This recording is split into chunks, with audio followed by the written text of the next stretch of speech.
Sayap bersenjata Hamas Brigade Al-Qassam mengirimkan pesan pedas kepada keluarga sandera Israel.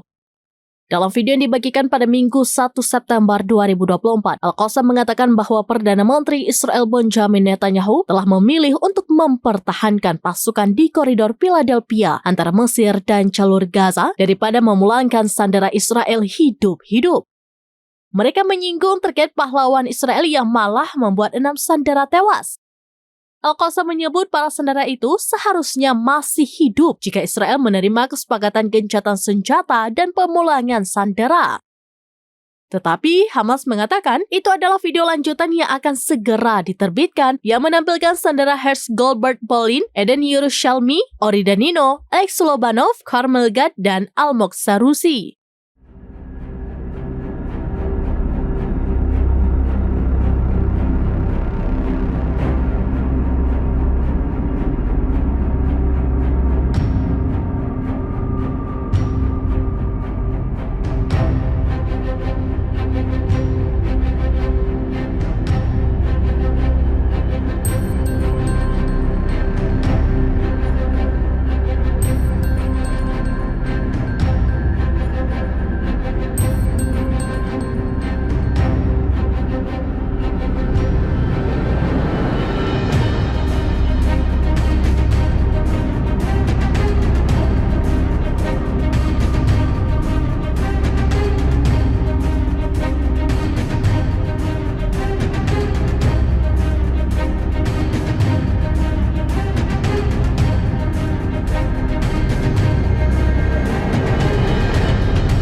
Download Tribun X sekarang, menghadirkan lokal menjadi Indonesia.